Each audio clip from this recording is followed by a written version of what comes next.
Hi, welcome to another Algebra 2 skills review for Pre-AP Pre-Calculus. In this review, we are talking about some of the different ways we learned to solve equations last year. So that includes quadratic, square root, problems that have rational exponents, rational functions, logs, exponents. So we learned to solve a lot of different kinds of equations in Algebra 2. So we're going to start with solving by factoring, and here's the thing: if it gives you on an assessment a method and it says solve by factoring, that means if you use the quadratic formula or you use completing the square, you have not actually solved it with the method that you are expected to use. Therefore, you're not going to be correct. However, if no specific method is set, you can use any of your solving algebra techniques to take care of that. So for instance, if it says solve by factoring, the first thing you got to do is factor out the problem. Make sure you factor completely. Once you do that, then you apply the zero product property, meaning we set each factor equal to 0. Then we solve the remaining equations for all real numbers solutions, or if there's imaginary ones. And then we remember to check our answers. Because sometimes when you raise something to the power of 2, or you're dividing by a negative, which changes the sign on a problem, we can get what's called extraneous solutions, which means you did the algebra right, but when I plug that back in to check, it doesn't work for that equation. So therefore it's not a solution. So here's an example of a trinomial. Notice there's no equal sign there. Well, if we're solving, there has to be an equal sign there. And in order to solve and use the zero product property, everything needs to be to the left and 0 is to the right. In other words, well, whether you put the 0 on the left or the right is kind of up to you, but you definitely have to set it to 0. If you solve it set to any other number, you're going to come up with an incorrect answer. So we factored this out. We set each factor equal to 0. We solved each factor and we get 2/3 and we get -4. So what that means is I have two values to check in my original equation. So when I check the possibility of 2/3, I get 0 equals 0 when I crunch those numbers. And when I test the possibility of -4, I also get 0 equals 0 when I crunch those numbers. So what I get is two true statements, which tells me that the solution I was checking is a valid solution. It made the statement work out. And so then I would say the solutions are 2/3 and -4. We should not say no real solutions. We should find them. Likewise, if there are solutions, we have to find them. Okay, so one of the other methods we learned last year for quadratics was a quadratic formula. We know that it has to be in standard form, which means it has to be set to 0. And then once it's set to 0, we pull out the a, b, and c numbers. Remember, a and b are coefficients, c is a constant. It has a quadratic term, it has a linear term, and it has a constant term. And then we can put it into our quadratic formula. X equals -b plus or minus the square root of b squared minus 4ac all over 2a. You may have had a teacher that had you sing that to Pop Goes the Weasel to help you learn the formula. The quadratic formula tells us a lot about it. First off, x equals means it's a solution method, and it is quadratic in that we're solving. The b squared minus 4ac underneath the radical is what we call the discriminant, and the discriminant tells us what kind of solutions and how many. Am I going to have two real solutions? Am I going to have two imaginary solutions? Am I going to have one solution? Because if the discriminant turned out to be 0 and we took the square root of 0, we wouldn't have anything back there. The -b over 2a gives us the x value of the vertex, so that was something that we learned from the quadratic formula as well.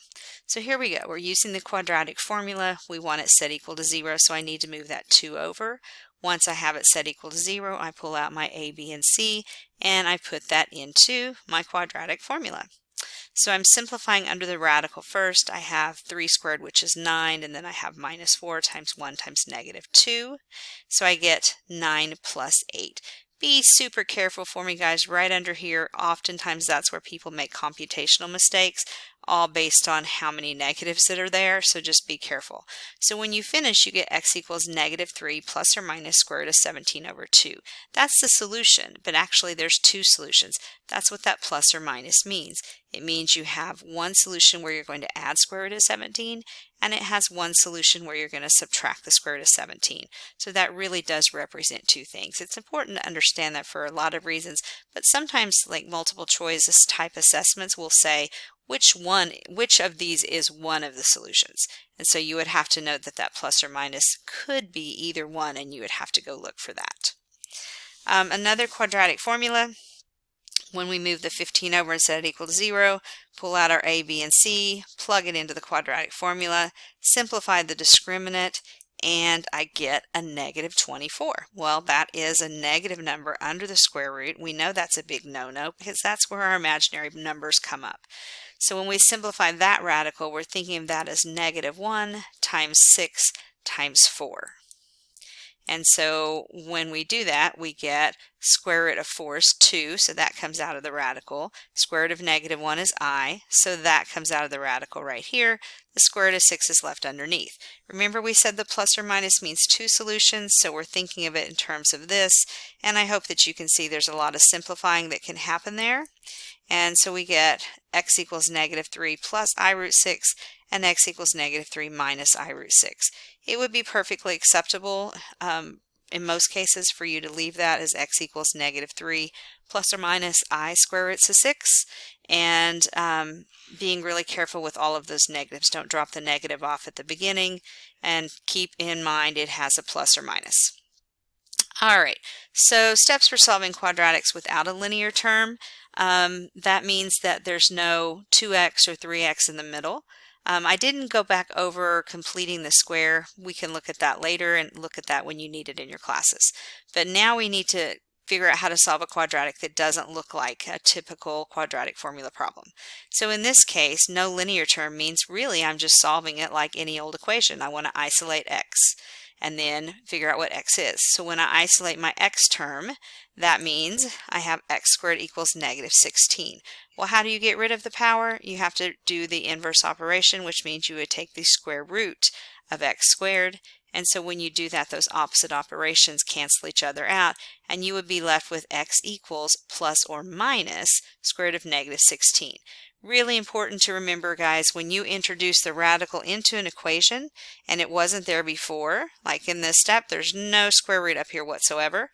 So when I introduce that into equation, I have to be really careful and account for both possibilities. Remember we talked about in earlier that if you had the number 4, you could say -2 times -2 is +4, or you could say +2 times +2 is +4. Since you don't know what the principal root is, we have to account for that, and that's what that plus or minus means. And then we can break this down. So that's the same thing as -1 times square root of -1 times the square root of 16. Take the square root of -1, which will give you your I. Take the square root of 16, which will give you your 4. And we already dealt with the plus or minus. So we actually have x equals plus or minus 4i. Remember, we always put the real number part in front of the imaginary part, and that would represent two solutions. Steps to solving square root equations and inequalities. The goal here is to isolate the variable. So if the variable is under the radical, we're going to isolate the radical. If there's more than one radical to isolate, we may have to do multiple steps. We use inverse operations to cancel the radical. So the inverse of square root is squaring, the inverse of cube root is cubing. We simplify and we repeat the process again until all the radicals are gone. So once I raise it to the inverse operation, if there's still a radical in the problem, then you isolate the radical and start that process again.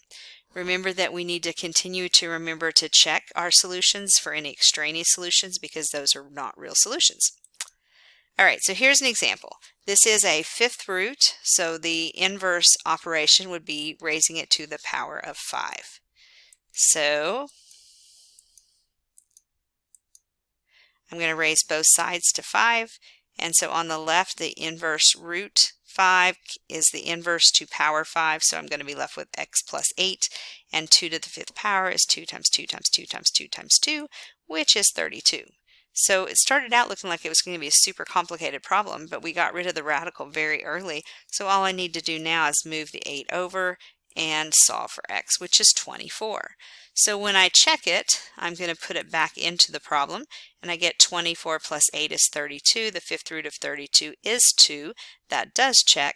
Therefore, I know that x equals 24 is my answer.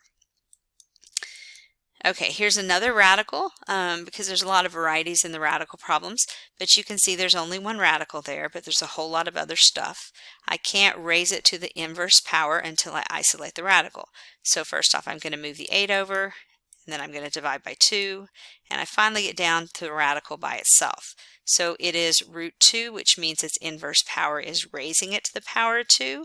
So I do that to both sides. And so that leaves me with a nice x minus 7 on the left and 9 squared, which is 81 on the right. So now all I have to do is move the 7 over, and I get 88. But wait, we always have to check.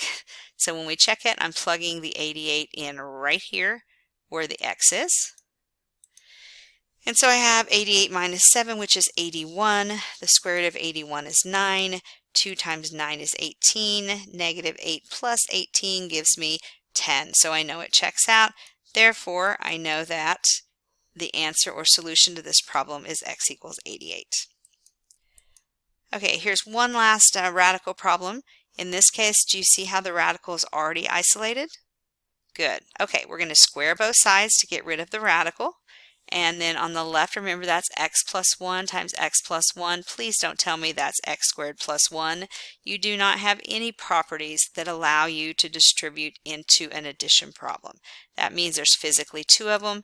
So we're going to FOIL it out on the left, and then we're going to move everything over there to the left so we can set it to 0. And then we can solve our problem. So what are the factors of 5 that subtract to give me 4? That is where I get my x plus 5 and my x minus 1. Set each one equal to 0, and I get x is negative 5 and 1. That means we need to check them both. So when I check, there I'm putting negative 5 in right there for that x, and negative 5 in right there for that x. So I have to be careful. More than one x, more than one plug-in in the check. So I get negative 2 times negative 5, which is 10. 10 plus 6 is 16. Square root of 16 equals negative 4. Anybody see the problem there? Well, when I take the square root of 16, I get positive 4, not negative 4. We can't take the square root of a positive number and get a negative answer. Therefore, that one does not check. So now we do the same thing with the 1. We plug the 1 in right here and right here. And so we work it out. Negative 2 times 1 is negative 2. Negative 2 plus 6 is 4. 1 plus 1 is 2. Well, negative 2 plus 6 is that 4. Square root of 4 is 2. 2 does equal 2. So that tells me that is a solution. So the only thing I can put there as my solution is x equals negative 1. If I put x equals negative 5, then I'm saying a number is a solution that doesn't make the equation true. And that just doesn't work for us. Oh, I forgot these 2 slides. I pulled off a PowerPoint of mine that had sound effects, so just bear with me. When we're talking of shifting gears to exponential and log functions right now, one of the quickest ways that you can solve an exponential function is if it's possible to make the bases the same. If it's possible to make the bases the same, you rewrite the base, you multiply the new powers together, and then you can equate the powers. So in other words, 4 and 8, I can rewrite each of those as 2 squared, which is what my 4 is, and 2 to the third, which is what my 8 is. And then I multiply the powers together in each part. So 2 times 3 is 6x, 3 times x is 3x plus 3. So once I do that, I've made the bases the same. I've multiplied the new exponent to the old one. And now since the bases are the same, then I can equate the exponents, which just means that I get to pull them off. And so then I can solve for x. So I'm going to move the 3x over with the 6x, and that gives me 1. So I have a 1 left that I would check with. So the solution is 1.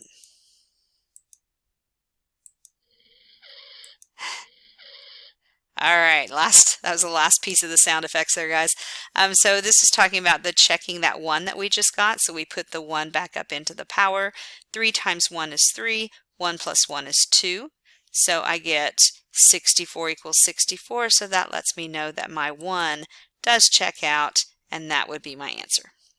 Okay, the topics here are solving exponential equations and log equations, and we kind of learn those together because we go back and forth between them.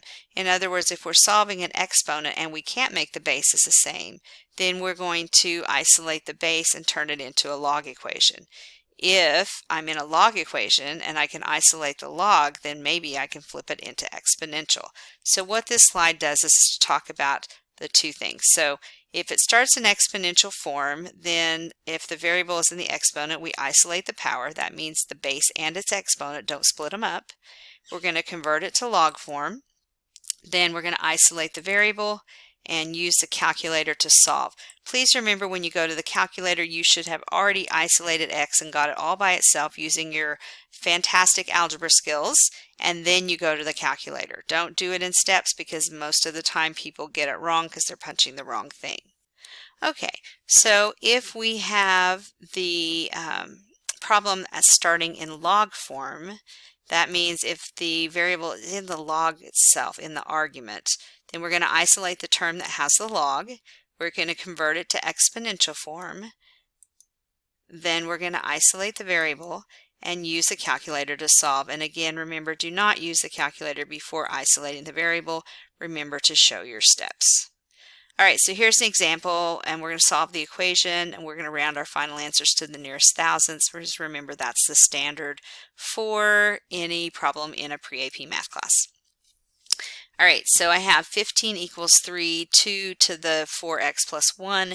You can't multiply the 3 and the 2 together because you can't multiply to a base. And you can't make the bases the same in this case. So that means I'm going to isolate the power. So I'm going to divide both sides by 3, and I get 5 equals 2 to the 4x plus 1. So now I have my exponential term isolated that has the variable in it. So I'm going to convert it to its equivalent log form. So that becomes 4x plus 1 equals log base 2 of 5. Remember, the base of the exponent is the base of the log. The output, or the argument, is 5, and the output to a log is the power.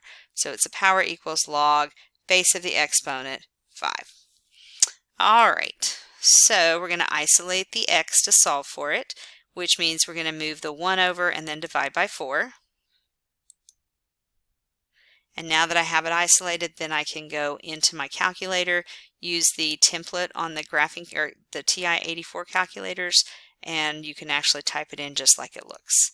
And so what you get is approximately 0.330, because again, remember, we round to the nearest thousandths because this is the standard rounding unit for pre-AP and AP calculus.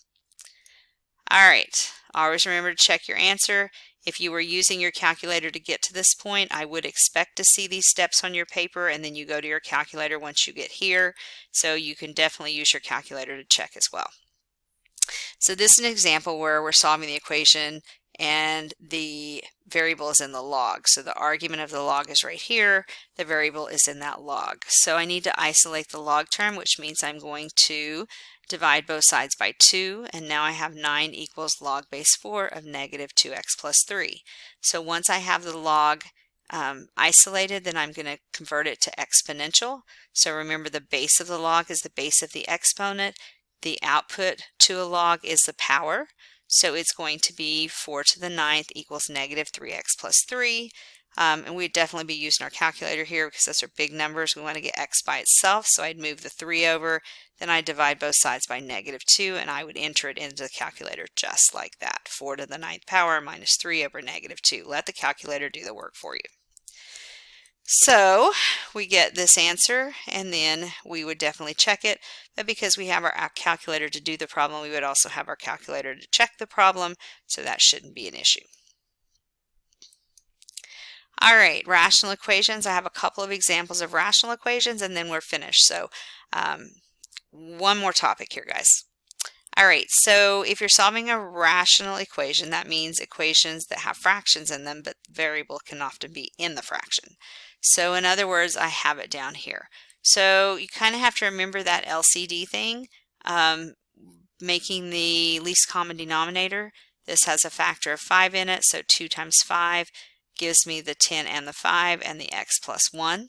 So then you're looking at as 10 times x plus 1, and what you can do is multiply each one by the LCD, and when you do that, the denominators should go away because there's always going to be something common with the denominator. So in this case, the 10s are going to cancel. In this case, the x plus 1s are going to cancel. In this case, the 5 is going to cancel. 5 is going to go into 10 2 times, and that's going to leave me with a 2. So when I put it together, look at that. All those denominators have went away. I can just do my math, get the x's together, and solve the problem. So here's what I had, and I'm going to distribute the 9x and the 9 and the 4x and the 4. I'm going to move the x's together, or actually I guess I should simplify because that's a 9 and a 20. So once I have it simplified, then I'm going to isolate the variables. So I moved the 4 over, which meant the 29 had to go in the opposite direction. So I was left with 5x equals negative 25, which gives me x equals, you got it, negative 5. So then we would check. So we would plug the negative 5 in, and we would have to keep a couple of things in mind when we're checking in this situation, because we're checking fractions, and remember that we can't ever have the denominator be 0. So when you're checking in your original problem, one of the first things you want to do is take that number and make sure it doesn't zero out any denominators. If it does, you know instantly it's not a solution. You can just say denominator equals 0 and be done. If it does calculate out, then you obviously would need to do that. Example of rational equations, we're continuing here because remember we always have to check, so we'd plug the negative 5 in there. I get negative 5 plus 1 is negative 4, so I can simplify that down, and I know that I get positive 2/5 equals positive 2/5. So that means the solution was negative 5. Here's the second rational example I wanted to talk about. So in this case, we have some common factors, because remember that x squared minus 2 is the difference of squares, and it factors to x plus 1, x minus 1. So that's the difference of squares, which means our LCD is this, which means we're multiplying each fraction by that, and then simplifying, and then looking at what's left. So notice that those are the same thing. I'm going to distribute that negative through and clean up my problem. So I get negative 2x squared, I get positive 5x, and I get negative 3 when I distribute that negative through. And then we collect like terms. So we have a positive and a negative, so that's going to cancel. We have 5 plus 5, which is 10x, and we have a 3 and a negative 3 that cancel, equals to 10. So on this side, on the left side, I get 10x, and on the right side, I get 10. Solve for x, x equals 1. So now we check it in the original equation, and we put a 1 in. And remember, we're checking the denominators first. So what happens when I put a 1 in here? We get a 0. Can we have a 0 in the bottom of a fraction? The answer is most definitely not. Therefore, we know that 1 does not check. And because that was the only answer we got, then that means when I check and it doesn't work, that's where I was talking about the empty set earlier. You can just use the empty set symbol if you would like, but that means there are no real numbers that work in this equation. Okay, so that is the end of the review of rational functions. So we want to, hopefully that helped give you a little refresher from your Algebra 2 course. And as always, you can check with your teacher if you need more assistance. Thanks so much, guys.